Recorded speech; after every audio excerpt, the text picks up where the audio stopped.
Jail और jail से जुड़ी हुई बहुत सारी साजिशों की कहानी आपने शुरू की, लेकिन ये कहानी जेल और जेल की साजिश की नहीं है, बल्कि ये कहानी उससे पहले कहीं बाहर की है।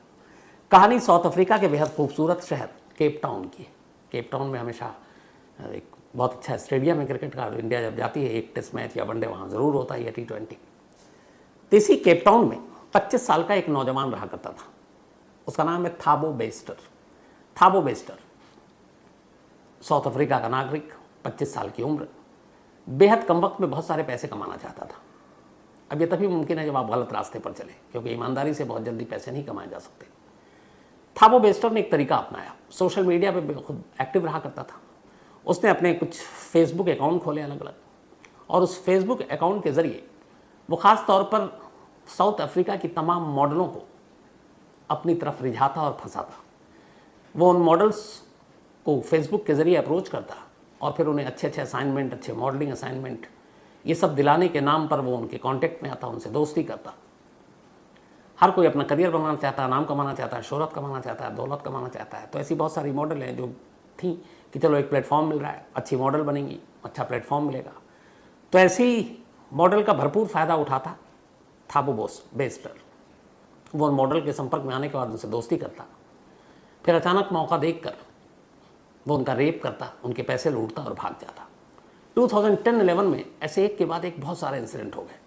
बहुत सारी ऐसी लड़कियां जो मॉडल बनना चाहती थी, उन्हें लगा कि ये अच्छा मौका है, और वो थाबो बेस्टर की इस जाल में फंसती चली गई। एक एक करके उसने ना मालूम कितनी ही मॉडल से दोस्ती की, फिर उनका रेप किया, उनके पैसे लूटे और भागता गया। 2011 में आखिरकार 2 मॉडल ने बड़ी हिम्मत की, क्योंकि एक तो उनको ये लग रहा था कि ये सोशल मीडिया पे चीज़ें आएंगी कि उनके साथ रेप हुआ, बाकी सारी चीज़ें। सिर्फ अपने देश में ये नहीं है, इज्जत और इस सारी चीज़ों की बातें दुनिया के हर देश में होता है। तो बेचारी वो लड़कियां खामोश रहती। लेकिन 2 मॉडल ने हिम्मत की और उन्होंने पुलिस में जाकर FIR लिखा दी। उन्होंने बताया कि हमें फेसबुक के ज़रिए इस तरीके से ये हुआ। तो जब ये FIR लिखाई इन दोनों लड़कियों ने, खबर मीडिया तक पहुंची। उसके बाद पुलिस ने तफ्तीश शुरू की, तो धीरे धीरे बहुत सारी और आई कंप्लेन। तो पता चला कि इसने बहुत सारी मॉडल्स को ऐसे इस तरीके से ठगा, उनका रेप किया है। फिर वहाँ की मीडिया ने थाबो बेस्टर का नाम ही रख दिया फेसबुक रेपिस्ट। तो ये पूरे साउथ अफ्रीका में फेसबुक रेपिस्ट के नाम से कुख्यात हो गया। अब पुलिस उसके पीछे पड़ी रही। आखिरकार अक्टूबर 2011 में जब ये कंप्लेंट हुई, उसके महीने भर के बाद सितंबर में ये कंप्लेंट दर्ज हुआ, और अक्टूबर 2011 में पुलिस ने थाबो बेस्टर को गिरफ्तार कर लिया। गिरफ्तार करने के बाद उस पर मुकदमा चला केप टाउन की कोर्ट में। चूँकि 2 गवाह थी और एक विक्टिम थी, कुछ और कंप्लेनेंट सामने आई, तो अदालत ने रेप, धोखा देना और उन्हें लूटपाट, उनके साथ लाखों डॉलर भी उसने लूटे थे, इन सब के लिए 25 साल के थाबो बेस्टर को 50 साल कैद की सज़ा सुना दी। अगले 50 साल तक वो जेल में रहेगा। 2011 में ये कोर्ट का फैसला आया। अब उसके बाद उसे जेल भेज दिया गया। कुछ वक्त बीता, 2012 आ गया, साल भर अभी मुश्किल से नहीं हुआ था जेल में गए हुए थाबो बेस्टर को। तभी केप टाउन पुलिस को एक और इस रेप और मॉडल की तमाम तफ्तीश चल ही रही थी। तो एक पुराना केस 2011 का ही, और सितंबर से पहले जब ये गिरफ्तारी हुई उससे पहले एक केस फाइल पे नज़र पड़ी। ये भी एक मॉडल थी जिसका नाम था तुहुलू। एक केप टाउन के गेस्ट हाउस में इसकी लाश मिली थी, इस मॉडल की। तो उस वक्त पुलिस ने तफ्तीश की, कोई मिला नहीं। अब इधर ये मामला फेसबुक रेपिस्ट का आ चुका था। तो फिर पुलिस ने कड़ियाँ जोड़ने की कोशिश की। उस गेस्ट हाउस में जिस मॉडल की लाश मिली, जिसकी केस फाइल अभी लगभग बंद थी, पुलिस ने उसे दोबारा खोला। तो उस मॉडल तुहुलू के लैपटॉप से एक मेल मिला, और वो मेल इसी थाबो बेस्टर का था, और वही सारे टेक्स्ट थे कि मॉडलिंग का कैरियर और ये और उसके लिए। तो पुलिस को लगा कि मेल बॉक्स के अंदर ये मेल है, और फिर उसकी लाश मिली है गेस्ट हाउस में, कनेक्शन क्या है। पुलिस ने अब थाबो बेस्टर से जेल में जाकर पूछताछ की। जैसी पूछताछ की, उसने कहा कि हाँ, उसका कत्ल मैंने किया है। पुलिस ने पूछा क्यों?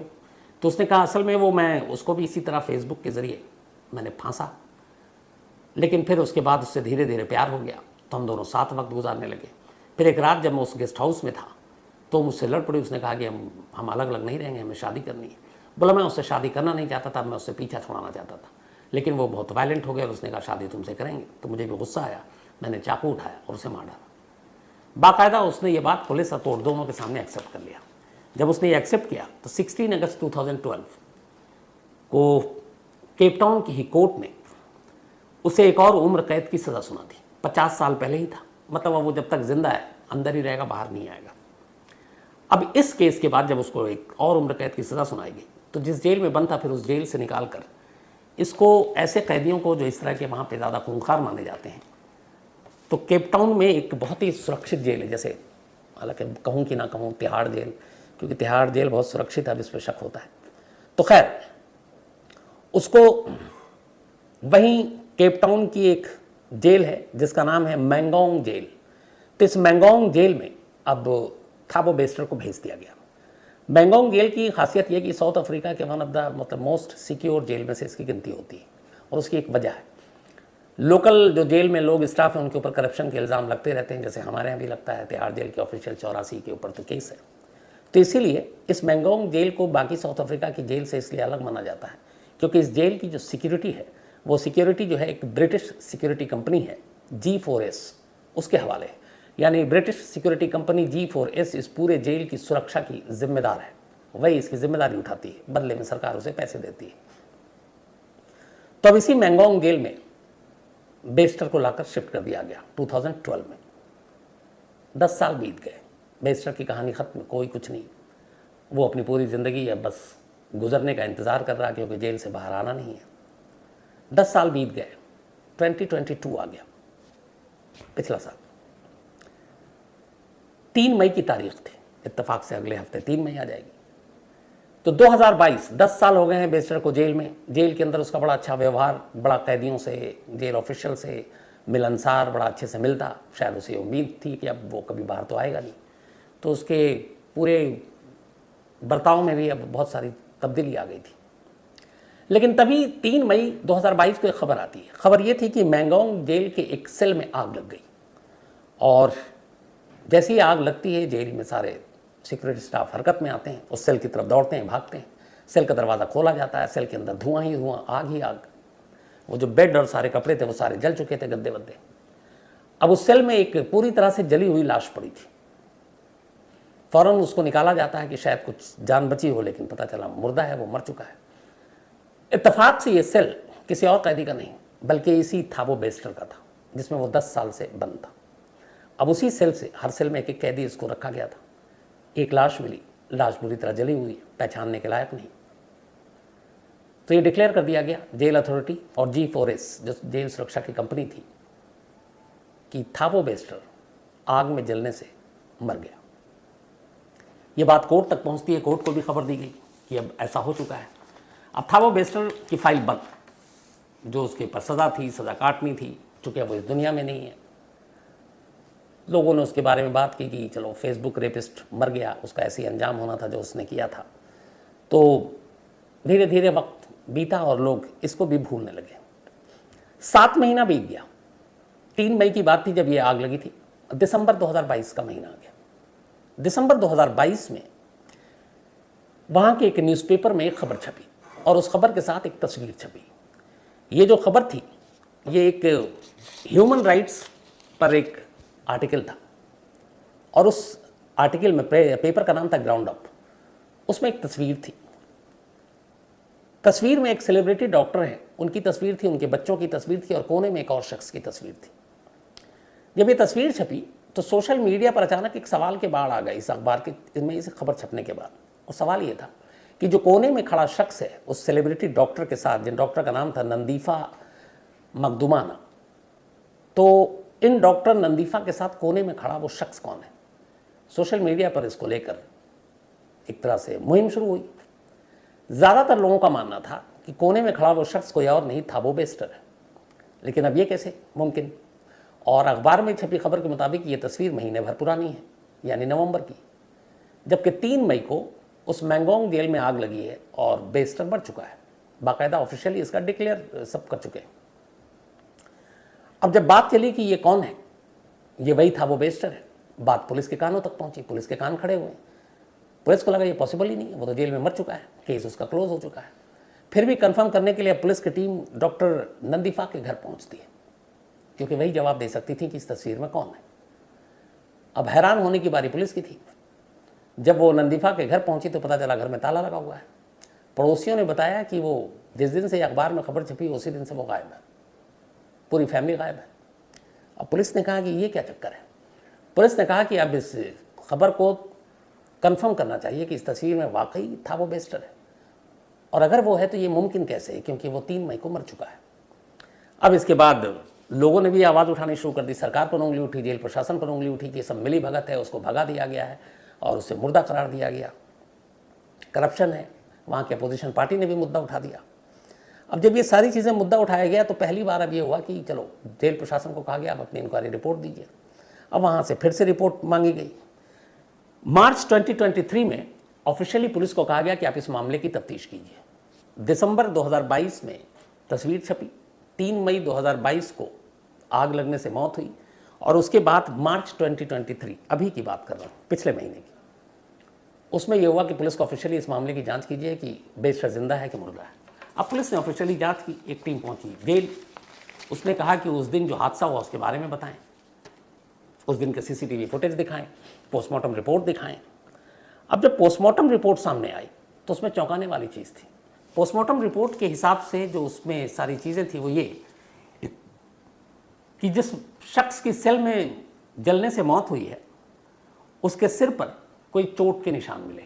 दूसरा, उसके फेफड़े यानी लंग बिल्कुल साफ थे और धुआं या फिर आग की वजह से उसकी मौत नहीं हुई। शरीर बिल्कुल आग से जला, लेकिन दम घुटने से मौत नहीं हुई। और जब आग लगती है तो आदमी जलने के साथ साथ जो धुआं उठता है उससे सफोकेशन होता है, दम घुटता है, लेकिन उस शख्स का फेफड़ा बिल्कुल साफ था। इस पोस्टमार्टम रिपोर्ट का मतलब ये हुआ कि जब आग लगी तब वो शख्स जिंदा ही नहीं था, क्योंकि मुर्दा कभी सांस नहीं लेता, और अगर वो जिंदा होता और सांस लेता तो उसके फेफड़े में धुआं होता, लेकिन धुआं था नहीं। इसलिए क्लियर हो गया कि वो हादसे से पहले ही मर चुका था, मुर्दा था। अब ये पोस्टमार्टम रिपोर्ट मई में भी जेल ऑफिशियल देख सकते थे, तो उनको ये सोचना चाहिए था कि एक आग से एक शख्स की मौत हुई और उसका फेफड़ा बिल्कुल क्लीन कैसे है। साजिश उसी वक्त उनको बू उसकी सूंघनी चाहिए थी, लेकिन खैर। अब पोस्टमार्टम रिपोर्ट आई, पुलिस ने कहा सीसीटीवी कैमरा दिखाओ, तो पता चला जिस सेल में थाबो बेस्टर रहता था बस उसी सेल को कवर करने वाला कैमरा जो है वो खराब था 3 मई 2022 को। बाकी पूरे जेल का जो सिस्टम था वो सही काम कर रहा था। अब G4S की सिक्योरिटी थी, नामचीन कंपनी, उसके साथ पे धब्बा लगने जा रहा है। तो लेकिन ये कि वो जेल में अगर ये आग लगी तो वो कौन था और ये शख्स कौन था, पुलिस ने इसके आगे की जांच की। पोस्टमार्टम रिपोर्ट सामने, सीसीटीवी फुटेज है नहीं, तो अब बाकी क्या। तो फिर पता चला कि 3 मई को एक जेल की वैन में एक लाश आई थी, और ये जो लाश है ये जेल के अंदर लाई गई, और जहां पे ये सेल था वो बेस्टर का, वहां से एग्जिट गेट बिल्कुल करीब है, बराबर में। तो लाश आई। लाश आने के बाद जेल के एक स्टाफ ने फिर पुलिस को गवाही दी कि वो फंसने वाला है। उसने कहा कि उस लाश को थाबो बेस्टर के कपड़े पहनाए गए, उसके सेल में लाया गया, और थाबो बेस्टर को जेल ऑफिशियल का कपड़ा पहनाया गया, और उसको उसी एग्जिट गेट से उस जेल की वैन में बिठा दिया गया, और वो वहाँ से निकल गया। और ये सब कुछ जेल के कुछ स्टाफ की मिली भगत से हुआ, जिथे उसने जो लाखों डॉलर उसने लूटे थे मॉडलों से, वो रखा हुआ था उस लालच में कि हम तुमको बाहर निकल कर इतने पैसे देंगे। तो कुछ जेल के ऑफिशियल, टॉप ऑफिशियल उससे मिले, उसके बाद उसे भगाने का इंतज़ाम किया, लेकिन ये था कि भागेगा तो फिर बात फैलेगी, फिर जेल स्टाफ पे उंगली उठेगी। तो ऐसा करें कि इसको भगा भी दें और कहीं कोई शक और सवाल भी ना हो। तो प्लानिंग ये हुई कि थाबो बेस्टर की जगह एक लाश को सेल में लाया जाए, उस लाश को जलाया जाए, और उस लाश को थाबो बेस्टर डिक्लेयर किया जाए। इस तरह से थाबो बेस्टर बाहर चला जाएगा, उसकी मौत की खबर दुनिया के सामने आएगी, थाबो बेस्टर का चैप्टर क्लोज हो जाएगा। और इसी साजिश के तहत बाहर से एक मुर्दा घर से एक लाश मंगाई। शुक्र है यहाँ पे किसी का कत्ल नहीं किया। एक मुर्दा घर से एक लाश चोरी हुई, उस चोरी की लाश को एक जेल वैन तक पहुँचाया गया, जेल वैन गेट तक लेकर आई जेल के, और एग्जिट जेल से उसको फिर सेल के अंदर डाला गया। उसने थाबो बेस्टर की जो कैदी नंबर वाली पूरी वर्दी है वो पहना दी, और फिर जेल ऑफिशियल के स्टाफ में वो जेल वैन में बैठकर वहाँ से निकलता है। और निकलने के बाद सीधे वो अपनी उसी डॉक्टर नंदीफा, पुरानी फ्रेंड थी, 2006 से दोनों की दोस्ती थी, और वो एक तरह से उसकी गर्लफ्रेंड थी। केप टाउन के एक बहुत ही पॉश इलाके में रहा करती थी डॉक्टर नंदीफा, स्किन की डॉक्टर थी, बहुत बड़े बड़े सेलिब्रिटीज़ की जो है वो डॉक्टर रही, तो उनका एक नाम था, अखबारों में तस्वीरें छपती थी। और इत्तेफाक से थाबो बेस्टर की गर्लफ्रेंड 2006 से, तो जब वो जेल से भागा 2022 में, तो सीधे नंदीफा के पास पहुंचा। किसी को चूंकि उसकी तलाश थी नहीं, उसकी तो मौत की खबर उड़ गई। वो आराम से उस पॉश एरिया में रहा, वहीं रहता रहा 7 महीने तक। लेकिन फिर उसके बाद अचानक एक खबर छपी, और इत्तेफाक से जब फैमिली फोटोग्राफ्स हो रहा था तो उसे लगा था कि वो इस फोटो में नहीं है, वो किनारे में है, सिर्फ फैमिली की फ़ोटो आ रही है। लेकिन कैमरामैन ने गलती किया, सबसे अच्छा काम किया कि जब उसने क्लिक किया तो साइड में वो भी आ गया। बहुत सारी तस्वीरों में से जो रिपोर्टर थे और क्या फोटोग्राफर, उन्होंने वही तस्वीर छाप दी। उसको देखकर लोगों का ध्यान गया और तब ये सच्चाई सामने आई।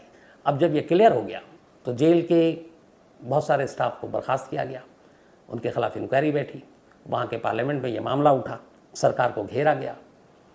लेकिन अब ये था कि ये कहाँ है थाबो बेस्टर। अब उसकी तलाश शुरू हुई। पुलिस को पता चला कि कुछ दिन वो वहाँ से निकल के भागे, अलग अलग रहे फिर, लेकिन ये जानकारी मिली कि वो देश छोड़कर भाग चुका है और डॉक्टर नंदीफा उसके साथ है। अब पुलिस ने इंटरपोल को अलर्ट किया। इंटरपोल के जरिए अब इन दोनों की तलाश शुरू की। तमाम अफ्रीकी देशों में एयरपोर्ट पर अलर्ट था और आखिरकार एक जानकारी मिली लास्ट में पुलिस को 7 अप्रैल 2023, इसी महीने 7 अप्रैल को, यानी लगभग 3 हफ्ते पहले इंटरपोल से जानकारी मिली कि थाबो बेस्टर और डॉक्टर नंदीफा ये दोनों तंजानिया एयरपोर्ट पर हैं और वहाँ से कहीं और भागने के फिराक में है। खबर मिलते ही इंटरपोल ने उन दोनों को रोक लिया क्योंकि पहले से अलर्ट थी। उसके बाद केप टाउन की पुलिस पहुँचती है, उनके हवाले किया जाता है और 7 अप्रैल 2023 को इस फेसबुक रेपिस्ट थाबो बेस्टर और उसकी दोस्त डॉक्टर नंदीफा को गिरफ्तार कर वापस साउथ अफ्रीका लाया जाता है। साउथ अफ्रीका लाने के बाद अब उसे एक दूसरी जेल में रखा गया है। इंक्वायरी बैठी जा चुकी है, पूरी हो रही है कि और कौन कौन लोग इसमें इन्वॉल्व हैं, उससे भी पूछताछ हो रही है। और अब यह है कि 2 50 साल और 1 उम्र कैद तो पहले ही उसके हिस्से में। अब जेल तोड़कर भागना, साजिश रचना, एक लाश को आग के हवाले करना, और भी इतने जुर्म हो गए हैं कि अब एक और उम्र कैद या एक और 50 साल उसके हिस्से में आए तो हैरानी की बात नहीं होगी। लेकिन कानून चाहे कितने साल उसको और बढ़ाता रहे, है तो इंसान ज़िंदगी वही 50 60 70 80 90 100 साल। सेंचुरी जो मार लें वो खुशकिस्मत हैं, वरना एवरेज आप देखें तो बहुत कम है। तो इस वक्त उसकी उम्र करीब ऑलरेडी 36 साल के करीब हो चुकी है, 36 37। 50 भी अगर इसमें डाल देते हैं तो 87 80 85 होगी। इससे ऊपर फिर कहाँ जा पाएगा। तो बाकी खाना पूर्ति है और उम्र कैद और चीज़ें डालते रहें, लेकिन जो पहले ही उसको सज़ा है 50 साल की, शायद वही वो पूरी ना कर पाए। तो ये थी कहानी, जेल में रची गई साजिश। कहानी में जितना ही, अब आपसे मुलाकात होगी कल रात 9 बजे किसी नई कहानी के साथ। तब तक अपना ख्याल रखिएगा। Thank you very much.